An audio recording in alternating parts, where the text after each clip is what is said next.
ఓం శ్రీ మాత్రే నమః. ఆహా, ఎంత అదృష్టవంతులు వృషభ రాశివారు. ఆగస్టు నెల 19వ తేదీ సర్వ ఏకాదశి లోపుగా వీరికి రాజయోగం పట్టబోతోంది.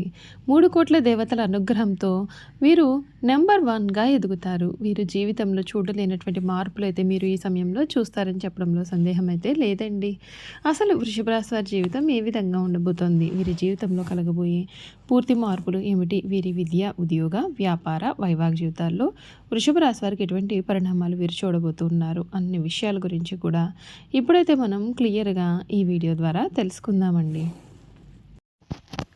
ఎక్కడెక్కడో జ్యోతిష్యం చెప్పించుకుని విసుగు చెంది ఉన్నారా? మీలో చాలామంది తెలిసిన గురువుగారు ఎవరైనా ఉంటే చెప్పండి అని అడుగుతున్నారు కదండి. శ్రీ రేణుకా ఎల్లమ్మ తల్లి జ్యోతిష్యాలయం సిద్ధాంతి గారు ఎటువంటి సమస్యలకైనా చిటికలో పరిష్కారం చూపిస్తున్నారు. ప్రేమ సమస్యలు, భార్యాభర్తల సమస్యలు, అనుకున్న పనులు కాకపోవడం, నమ్మిన వారు దూరం కావడం, ఇలా ఎటువంటి సమస్యలకైనా పరిష్కారం చెబుతున్నారు. గురువుగారి ఫోన్ నెంబర్ 9515466718. ప్రేమ సమస్యలకి, భార్యాభర్తల సమస్యలకి ప్రత్యేకమైన పూజల ద్వారా పరిష్కారం చూపిస్తున్నారు. నమ్మకంతో గురువుగారికి కాల్ చేసి మీ సమస్యలకి పరిష్కారం పొందండి. దూరంగా ఉన్నవారికి ఫోన్ ద్వారా కూడా జాతకం చెబుతున్నారు. అంతకన్నా ముందుగా మీలో ఎవరైనా కొత్తగా కనుక మన ఛానల్ని చూస్తున్నట్లయితే తప్పకుండా వీడియోని లైక్ చేయండి. తప్పకుండా మన ఛానల్ని సబ్స్క్రైబ్ చేసుకోవడం మర్చిపోకండి. సబ్స్క్రైబ్ చేసుకోవడంతో పాటుగా పక్కనే ఉన్న బెల్ ఐకాన్లో ఆల్ని ట్యాప్ చేయండి. ఈ విధంగా చేయడం ద్వారా మేము పెట్టే ప్రతి వీడియో కూడా మీకు నోటిఫికేషన్ రూపంలో కనిపిస్తుందండి. మీరు మిస్ కాకుండా మన వీడియోని చూడగలుగుతారు. ఇక వీడియోలోకి వెళ్ళిపోయి ఈ వృషభ రాశి వారి పూర్తి జీవితం ఏ విధంగా మారబోతోంది, వీరి విద్య, ఉద్యోగ, వ్యాపార, వైవాహిక జీవితాల్లో వీరికి ఎటువంటి మార్పులు రాబోతున్నాయి అన్నీ కూడా క్లియర్గా తెలుసుకుందాం. కృతిక నక్షత్రం 2, 3, 4 పాదాలు, రోహిణి నక్షత్రం 1, 2, 3, 4 పాదాలు, మృగశిర నక్షత్రం 1, 2 పాదాల్లో జన్మించిన వారు వృషభ రాశికి చెందుతారు. వృషభం ఈ రాశికి చిహ్నంగా శాస్త్రాల యందు చెప్పబడి ఉంది.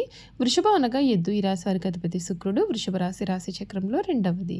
స్థిరంగా ఉండడం, ఆనందంగా ఉండడం, వాత్సల్యం కలిగి ఉండడం, దృఢత్వం కలిగి ఉండడం, అచంచల విశ్వాసం కలిగి ఉండడం ఈ రాశి వారికి మూల సూత్రాలు. వృషభ రాశి వారు చాలా ఆనందంగా జీవితాన్ని జీవిస్తారు. వీరికి అందమైన కళాత్మకమైనటువంటి వస్తువులు సేకరించడానికి రుచి కూడా కలిగి ఉంటారు. అందుచేత వీరి ఎంతో ధన వ్యయం చేస్తారు. మంచి వస్త్రధారణ చేసుకోవడం అంటే కూడా వీరికి చాలా ఇష్టం. మంచి రుచికరమైనటువంటి ఆహారం తీసుకోవాలని వీరు ఎప్పుడూ కూడా అనుకుంటూ ఉంటారు. ఇక ధన సంపాదన విషయంలో వీరు చాలా అదృష్టవంతులనే చెప్పవచ్చు. అయితే వీరికి విలాసాల కోసం డబ్బు వృధాగా ఖర్చు చేసే బుద్ధి ఉంటుంది. ఈ రాశి వారు ఏదైనా సరే కార్యక్రమం నందు నిమగ్నమైనప్పుడు ఆహారం, నిద్రందు శ్రద్ధ చూపకపోవడం చేత వీరి ఆరోగ్యం క్రమంగా క్షీణిస్తుంది. ఈ రాశి వారికి ఊపిరితిత్తులు, శ్వాసకోశ సంబంధిత వ్యాధులకు సంబంధించి వివిధ వ్యాధులు వచ్చే అవకాశాలు కూడా వీరి జీవితంలో కనిపిస్తున్నాయి. ఆగస్టు నెల వృషభ రాశి వారి జీవితంలో చాలా చక్కటి మార్పులు అయితే వీరు చూస్తారు. వీరు పట్టిందల్లా కూడా బంగారం వలె మారబోతోంది. వీరు మున్పెన్నడూ కూడా చూడలేనటువంటి అదృష్టాన్ని చూస్తారు. వృషభ రాశి వారికి ఇది ఒక అద్భుతమైన మరియు అత్యంత యోగదాయకమైనటువంటి నెల. మీ రాశికి యోగకారకుడైన శని లాభస్థానంలో 11వ ఇంట ఉండడం, ధనకారకుడైన గురుడు ధనస్థానంలో 2వ ఇంట ఉండడం మీ వృత్తికి, ఆర్థిక మరియు కుటుంబ జీవితంలో గొప్ప విజయాలు సూచిస్తోంది. ఈ సమయంలో జరిగే సూర్య సంచారం మీకు మరింత బలాన్ని కూడా చేకూరుస్తుంది. వృత్తి మరియు ఉద్యోగపరంగా చూసుకున్నట్లయితే మీకు అత్యంత యోగకారకుడు, రాజ్యాధిపతి అయినటువంటి శని లాభస్థానంలో ఉండడం చేత వృత్తిపరంగా ఇది సువర్ణ అవకాశమైన నెలగా చెప్పాలి. ఉద్యోగంలో ప్రమోషన్లు, జీతాల పెంపు మరియు అధికారుల నుండి పూర్తి మద్దతు కూడా ఉంటుంది. 10వ ఇంట్లో రాహు ఉండడం వలన మీలో ఆత్మవిశ్వాసం పెరిగి కొత్త బాధ్యతలు స్వీకరించడానికి ఉత్సాహం చూపిస్తారు. ఈ సమయంలో ఆర్థిక పరంగా మీకు చాలా అద్భుతంగా ఉంటుంది. లాభాధిపతి అయిన గురుడు ధనస్థానంలో ఉండడం మరియు యోగకారకుడైన శని లాభస్థానంలో ఉండడం వలన మీ యొక్క ఆర్థిక పరిస్థితి గణనీయంగా మెరుగుపడుతుంది. రాబడికి కొత్త మార్గాలు తెరుచుకుంటాయి. గతంలో నిలిచిపోయిన డబ్బు మీ చేతికి అందుతుంది. మీ రాజ్యాధిపతి శుక్రుడు ఈ నెల మొదటి 3 వారాలు ధనస్థానంలోనే ఉండడం వలన విలాసవంతమైన వస్తువులు, ఆభరణాలు కొనుగోలు చేస్తారు. ఆగస్టు 17 తర్వాత 4వ ఇంటి అధిపతి సూర్యుడు తన సొంత ఇంట్లో ప్రవేశించడం చేత భూమి, ఇల్లు లేదా వాహనం కొనుగోలు చేసే యోగం ప్రబలంగా మీకు కనిపిస్తోంది. కుటుంబపరంగా ఇది చాలా అనుకూలమైన సమయము. 2వ ఇంట్లో గురుడి సంచారం కారణంగా కుటుంబంలో సంతోషకరమైన వాతావరణం, శుభకార్యాల ప్రస్తావన ఉంటుంది. మీ 7వ ఇంటి అధిపతి అయిన కుజుడు 5వ ఇంట్లో ఉండడం చేత మీ యొక్క జీవిత భాగస్వామితో అనుబంధం చాలా బలపడుతుంది. వారి నుండి మీరు ఊహించిన బహుమతి లేదా శుభవార్తలు కూడా అందుకుంటారు. వివాహం కోసం ఎదురు చూస్తున్న వారికి తప్పకుండా సానుకూలమైన ఫలితం దక్కుతుంది. 4వ ఇంట్లో కేతువు ప్రభావం వల్ల కొన్నిసార్లు ఒంటరిగా భావించిన ఆగస్టు 17 తర్వాత సూర్యుడి రాకతో మీ తల్లిగారి ఆరోగ్యం మెరుగుపడి గృహంలో ప్రశాంతత చేకూరుతుంది. ఆరోగ్యపరంగా ఈ నెల మీకు అంతా కూడా చాలా బాగుంటుంది. వ్యాపారస్తులకు లాభాల పంట పండించే నెలగా చెప్పాలి.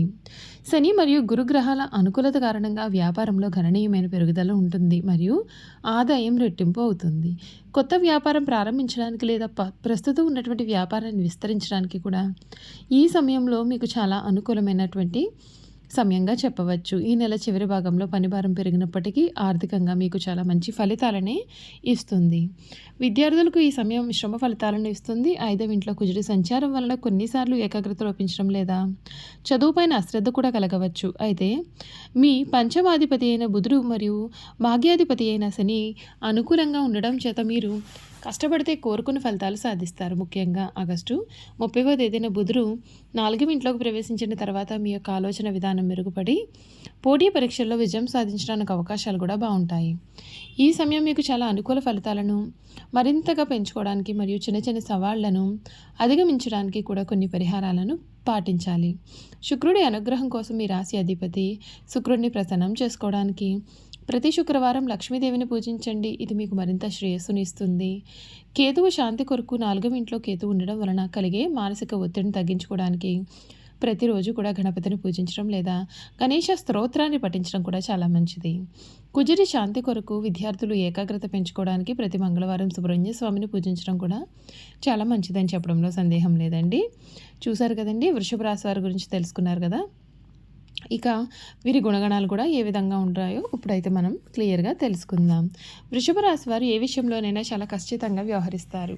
వీరి వ్యాపార విస్తరణలో బంధువుల నుండి వారి భార్య వైపు నుండి చాలా మంచి సపోర్ట్ అయితే వీరికి లభిస్తుంది. ఈ వృషభ రాశి వారు ఏదైతే చేయాలని అనుకుంటారో ఆ విషయంలో ముందుంటారు. అనుకునేది సాధించే వరకు నిద్రపోని మనస్తత్వం కలవారుగా ఉంటారు. అందరినీ ప్రేమించే మనస్తత్వాన్ని కలిగి ఎక్కువగా సంగీతాన్ని ఆస్వాదిస్తారు. వీరి మనస్తత్వం ఏ విధంగా ఉంటుంది అంటే వీరు ఏ స్థాయిలో ఇతరులను ప్రేమిస్తారో అదే స్థాయిలో వారు కూడా ప్రేమించాలని కోరుకుంటారు. అంతేకాదు ఎటువంటి పరిస్థితుల్లోనైనా సరే వీరు చాలా ధైర్యంగా ఎదుర్కొంటారు. ఈ రాశి వారికి అధిపతి శుక్రుడు కావున జీవితం చాలా బాగుంటుంది. వృషభ రాశి వారు లక్ష్మి అనుగ్రహం కోసం రోజు లక్ష్మి అష్టోత్తర శతనామావళి చదివితే చాలా మంచిది. అమ్మవారి అనుగ్రహం కలిగి దరిద్ర దుఃఖాలు తొలగిపోతాయి. అంతేకాకుండా శ్రీ లలిత సహస్రనామం చదవడం కూడా చాలా మంచిది. వృషభ రాశి కృతిక నక్షత్రంలో జన్మించిన వారు కెంపును ధరించాలి. రోహిణి నక్షత్ర జాతకులు ముత్యాన్ని ధరించాలి. మృగశిర నక్షత్ర జాతకులు పగడాన్ని ధరిస్తే వీరికి మేలు జరుగుతుంది. చూశారు కదండి, వృషభ రాశి వారి గురించి తెలుసుకున్నారు కదా. ఈ వీడియో కనుక మీకు నచ్చినట్లయితే తప్పకుండా వీడియోను లైక్ చేయండి. తప్పకుండా మన ఛానల్ని సబ్స్క్రైబ్ చేసుకోవడం మర్చిపోకండి. సబ్స్క్రైబ్ చేసుకోవడంతో పాటుగా పక్కనే ఉన్న బెల్ ఐకాన్లో ఆల్ని ట్యాప్ చేయండి. ఈ విధంగా చేయడం ద్వారా మేము పెట్టే ప్రతి వీడియో కూడా మీకు నోటిఫికేషన్ రూపంలో కనిపిస్తుంది. మీరు మిస్ కాకుండా మన వీడియోని చూడగలుగుతారు. అలాగే వృషభ రాశిలో మీ స్నేహితులు కానీ కుటుంబ సభ్యులు కానీ ఉన్నట్లయితే తప్పకుండా మన వీడియోని వారితో షేర్ చేయడం మర్చిపోకండి. Thank you for watching.